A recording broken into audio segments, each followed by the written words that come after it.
મોરબીની જૂની આરટીઓ કચેરી પાસે નવા પુલ પર ગાબડું પડ્યાની ઘટના બની છે। 1.5 વર્ષ પહેલા જ મચ્છુ નદી ઉપર બનાવેલ પુલ ઉપર ગાબડું પડ્યું છે। પુલ પર ગાબડું પડવાના કારણે વાહન ચાલકોને હાલાકી થઈ રહી છે। 1.5 વર્ષમાં જ પુલ પર ગાબડું પડતા ભ્રષ્ટાચારની પોલ ખુલી ગઈ છે। મોરબીની જૂની આરટીઓ કચેરી પાસે નવા પુલ પર ગાબડું પડ્યું છે। 1.5 વર્ષ પહેલા જ મચ્છુ નદી ઉપર બનાવેલા પુલ ઉપર ગાબડું પડ્યું છે। હાલમાં વાહન ચાલકોને હાલાકીનો સામનો કરવો પડી રહ્યો છે। 1.5 વર્ષમાં જ પુલ પર ગાબડું પડતા ભ્રષ્ટાચારની પોલ ખુલી ગઈ છે।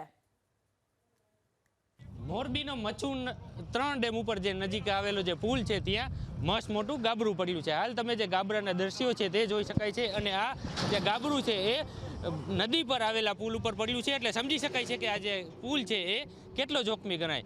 આ જે પુલ છે એ અંદાજિત 1.5 વર્ષ પહેલા જ બનાવવામાં આવ્યો હોવાની માહિતી જે છે એ તંત્ર પાસેથી હાલ મળી રહી છે।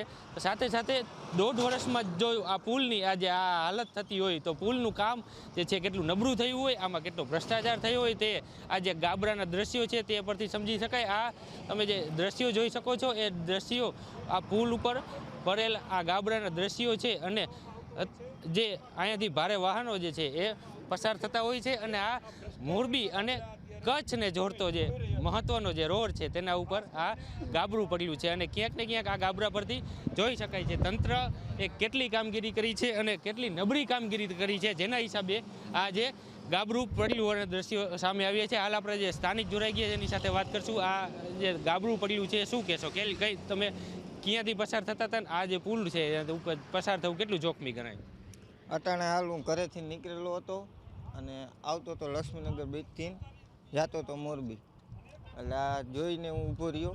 1.5 વર્ષની સીવા પુલનું કામ થયું એનું અને હાલ આ બહુ અટાણે જોખમી છે। આ રીતે આ ગાબરું પડ્યું છે, અહીંયાથી વાહન ચલાવવું કેટલું જોખમી, પસાર થવું કેટલું જોખમી, કેટલો જીવનો જોખમ રહે શું કહેશો? આ જીવનો જોખમ જ કહેવાય। 1.5 વર્ષની અંદર થયું હોય આ ગાબડું પડ્યું, 1.5 વર્ષ પુલ બન્યું એનું થયું હોય અને અટાણે આ ગાબડું પડવાથી આપણો જીવનો ખૂબ જોખમી કહેવાય।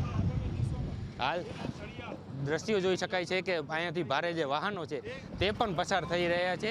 તો આ જે પુલ છે એ પુલ ઉપરથી ભારે વાહનો પસાર થતા હોય તો જેના કારણે આ જે પુલ છે એ કેટલો જોખમી ગણાય। પુલ ઉપર જો કોઈ મોટી ઘટના બને તો જવાબદાર કોણ તે પર અત્યારે સવાલો ઊભા થઈ રહ્યા છે। પાર્થ પટેલ, ABP અસ્મિતા, મોરબી।